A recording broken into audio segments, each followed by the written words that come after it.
आप सभी के बीच प्राचीन इतिहास का एक बेसिक स्ट्रक्चर लेके आया हूँ, जो इस प्रकार है। आप सभी अगर मेरे बारे में जानना चाहते हैं तो मैं LK कुशवाहा, जो इतिहास के बारे में कुछ बेसिक तौर पे बताने जा रहा हूँ। जैसे आप सभी जानते हैं कि प्राचीन इतिहास या भारतीय प्राचीन इतिहास के बारे में पढ़ना बहुत ज़रूरी है। उसको मैं बोर्ड पर इस प्रकार वर्णित किया हूँ। सबसे पहले हम जानेंगे कि इतिहास किसे कहते हैं। आप सभी को ये भी मालूम होगा कि बहुत से टीचर लोग बहुत से बच्चों को बताते हैं कि इति मने बीती, हास मने कहानी, बीती हुई कहानियों को इतिहास कहते हैं। वो भी परिभाषा सही है, लेकिन कंपटीशन लेवल में ये चलने वाला नहीं है। जिसका संक्षिप्त में परिभाषा लेकर मैं आया हूँ। इतिहास का परिभाषा जो इस प्रकार है: आदिम काल से लेकर वर्तमान काल के लिखित क्रमबद्ध घटित घटनाओं का अध्ययन इतिहास कहलाता है। ये जो परिभाषा है, जो आपको बहुत बड़े बड़े टीचर द्वारा प्राप्त करने को मिलेगा, ये इतिहास का परिभाषा है। अब आते हैं इतिहास की उत्पत्ति कैसे हुई। इतिहास की उत्पत्ति के बारे में पॉइंट नंबर 1 जानेंगे। संस्कृत भाषा के इति धन हास शब्द से हुई है। ये जो इति धन हास है, ये संस्कृत भाषा का शब्द है।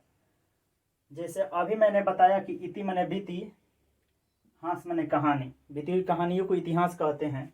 इसी शब्द से इतिहास शब्द का उत्पत्ति हुआ है। पॉइंट नंबर 2 है, इतिहास शब्द लैटिन यानी ग्रीक भाषा का शब्द है। जो इतिहास शब्द है ये लैटिन ग्रीक भाषा का शब्द है।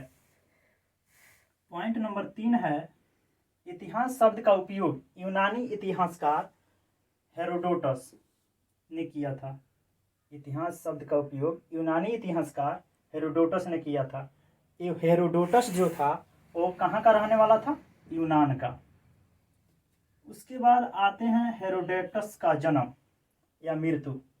हेरोडोटस का जन्म 484 BC में और इसका मृत्यु 485 BC में हुआ। अब आप लोग कहेंगे कि ये BC क्या है और 484 में जन्म और 425 में मृत्यु कैसे? तो आप लोगों को ये बता देना चाहता हूँ, जो ये BC है इसे इंग्लिश में बिफोर क्राइस्ट कहते हैं और हिंदी में ईसा मसीह के जन्म के पूर्व की बात के बारे में बताया जाता है। ईसा मसीह का जन्म प्रथम शताब्दी में हुआ था। प्रथम शताब्दी में हुआ था। प्रथम शताब्दी के जो पहले की घटना घटित है उसे ईसा मसीह के जन्म के पूर्व की बाद की घटना कहते हैं या BC के बारे में जानकारी देता है। उसके बाद आता है AD, एनो डोमिनीज। ये जो एनो डोमिनी है, ये प्रथम शताब्दी में जो ईसा मसीह का जन्म हुआ उसके बाद की घटना है, जिसे ईसवी से हम लोग जानते हैं और इसे ईसा पूर्व से जानते हैं। ईसा पूर्व से जानते हैं। उसके बाद आता है ये जो इतिहास है, वेदों में 5वां इतिहास के रूप में इतिहास को जाना जाता है। वेदों में 5वां वेद इतिहास को माना गया है। उसके बाद 6ठा पॉइंट आता है, भारतीय इतिहास का जनक मेगास्थनीज को कहा जाता है। मेगास्थनीज, भारतीय इतिहास का जनक मेगास्थनीज को कहा जाता है। ये VVI पॉइंट है, आप लोग इसे अवश्य नोट कीजिएगा। उसके बाद एक और टॉपिक है, भारतीय पुरातत्व सर्वेक्षण विभाग का स्थापना अलेक्जेंडर कनिंघम।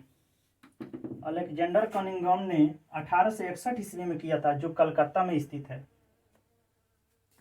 ये आप लोगों को सब जगह देखने को नहीं मिलेगा, जो मैंने यहाँ आप लोगों के बीच लिख दिया है। उसके बाद इतिहास का विभाजन करते हैं। इतिहास 3 भागों में बांटा गया है। एक में प्रागैतिहासिक काल, 2 में है आद्य ऐतिहासिक काल, 3 में ऐतिहासिक काल। अब आप लोग कहेंगे कि प्रागैतिहासिक काल क्या होता है? तो ये ऐसा काल था जिसमें कोई लिखित साक्ष्य प्राप्त नहीं हुआ। जैसे हमने लिखा है, इसमें कोई लिखित साक्ष्य प्राप्त नहीं हुआ है।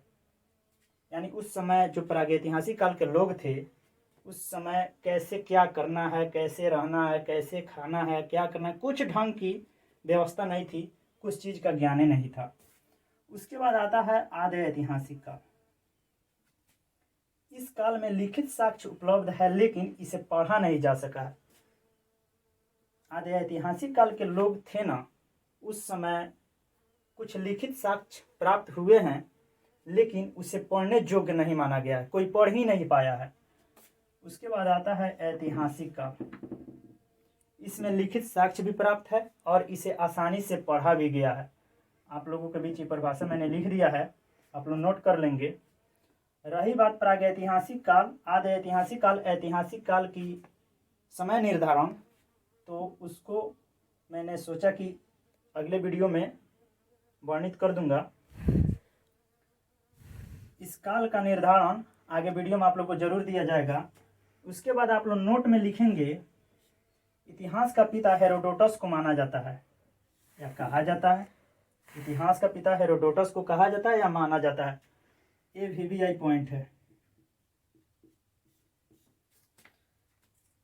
इसके बाद आता है प्राचीन इतिहास में बेसिक के तौर पर सिक्कों का अध्ययन मुद्रा शास्त्र में किया जाता है। ये सिक्कों का जो अध्ययन, सिक्का जैसे आज हम लोग पैसा रुपया जो जानते हैं, 1 रुपया का सिक्का, 2 रुपया का सिक्का जो आता है, उसका अध्ययन मुद्रा शास्त्र में किया जाता है।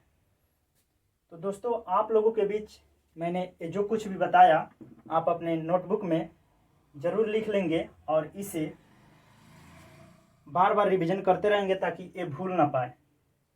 अगर मेरा वीडियो ये अच्छा लगा हो तो मेरे चैनल को सब्सक्राइब करेंगे और लाइक करेंगे और बेल आइकन दबाना ना भूलेंगे।